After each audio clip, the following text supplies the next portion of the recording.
Nyanja TV ni TV yako pendwa, inakuletea habari za kitaifa, kimataifa, michezo na burudani, visa na mikasa, makala, elimu pamoja na kipindi cha mila na desturi za makabila yetu hapa Tanzania. Tazama Nyanja TV.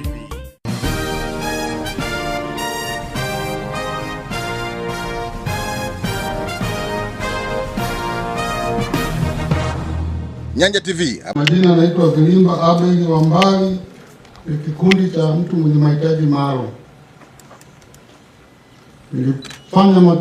Nilikopa mkopo wa milioni 10 nikiwa na mradi ambao ulikuwa ni kaoshi pamoja na mazao. Kwa hiyo nimeendesha hiyo miradi, nikafikia sehemu nikaongeza mradi mwingine wa chopstiki ambao ni kwa maana ya barafu. Kwa hiyo nimeendesha hiyo miradi yote mitatu nikiwa na mkataba wa marejesho ndani ya miezi 15. Ila ndani ya miezi 15 ikufika, nikawa nimerejesha marejesho ndani ya miezi 8, nikawa nimaliza mkopo wote. Baada ya kumaliza huo mkopo, nikabidi niombe serikali ili niwezeshe nianzishe tena mradi mwingine ambao ni kiwanda cha kubangua karanga pamoja na kuongeza nguvu kwenye ununuzi wa mazao, na serikali imenipatia kiasi cha milioni 30. Kweli sisi tulipewa mkopo wa milioni 10. Kati ya hiyo mikopo ya milioni 10 ilikuwa ni kilimo cha mpunga, na hapo ilikuta tunafanya biashara ya mpunga, kupeleka maji ya moto na kukoboa na kuuza mchele. Kwa kweli tunashukuru kwa sababu maendeleo ni mazuri.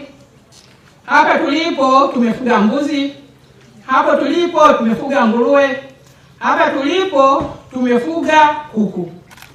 Ndani ya hiyo shughuli hiyo 10,000 bado na tunaendelea kufanya biashara nyingine ndogo.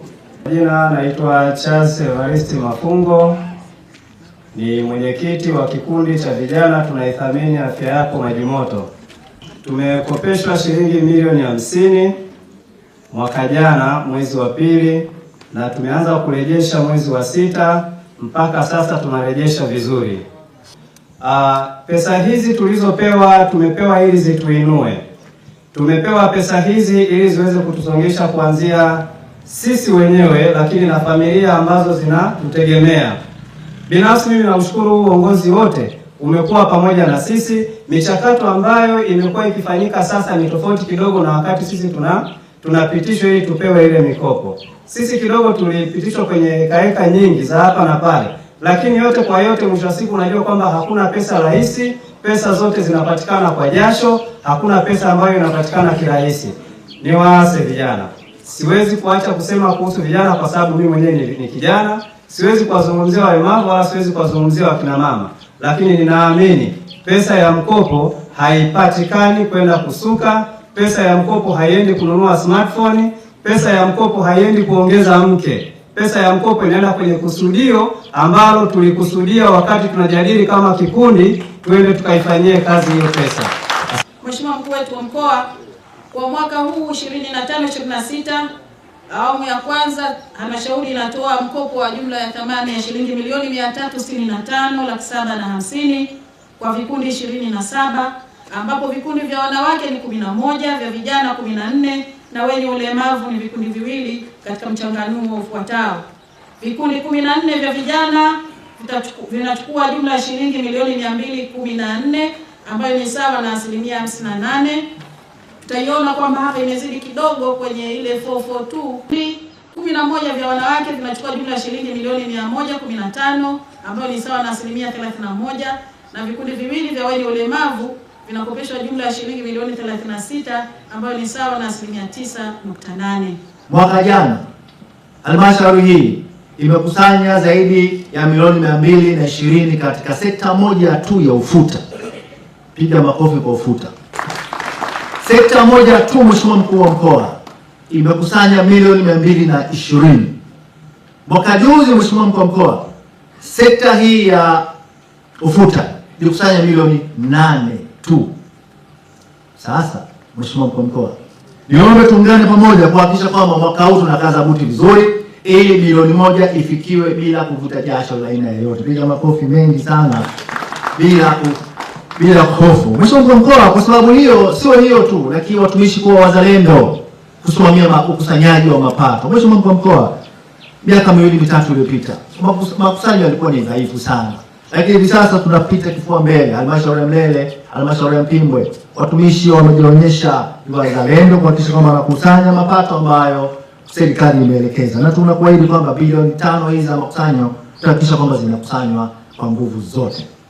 Zitake halmashauri zote za mkoa wa Katavi kuendelea kuheshimu sheria ya mikopo na kuendelea kutenga 10% ya mikopo inayotakiwa kwenda kwa makundi ya wanawake, vijana na wanaoishi na ulemavu. Lakini katika utoaji wa mikopo hii, lazima sasa halmashauri zote ziweze kutoa mikopo mikubwa inayolenga kuanzisha viwanda ndani ya mkoa wetu na inayolenga kufanya uwekezaji mkubwa ndani ya mkoa huu. Sio kuwa na mazoea ya kutoa mkopo mdogo mdogo shilingi milioni 1, milioni 2, wanakikundi wakitoka hapo wanaenda kugawana 200,000. Akichepusha kidogo tu akasema anabadilisha mboga kwa siku moja, tayari mkopo ule hautatosha kukuza biashara yake na matokeo yake hata marejesho hayapatikani. Na kwa kuwa sasa sisi kama mkoa wa Katavi kwa maelekezo ya Mheshimiwa Rais na kupitia dira ya mwaka 2020-50, maelekezo ni kwamba ni lazima tuanzishe kongani za viwanda, ni lazima tuendelee kufanya uwekezaji mkubwa. Lazima tujielekeze kwenye mikopo hii ya 10% kuendelea kuitumia kwa kufanya uwekezaji mkubwa, kwa kuanzisha viwanda vidogo na viwanda vya kati na hata viwanda vikubwa. Tutashukuru sana na tutakupongeza sana tukiona umetoa mkopo hata kama ni kwa vikundi viwili kwa mwaka mzima. Lakini kama imelenga kuanzisha kiwanda kikubwa, tutabariki jambo hilo na tutasema liendelee, kwa sababu tunachotaka pia ni kuongeza uwekezaji mkubwa na ni kuongeza upatikanaji wa viwanda ndani ya mkoa wetu.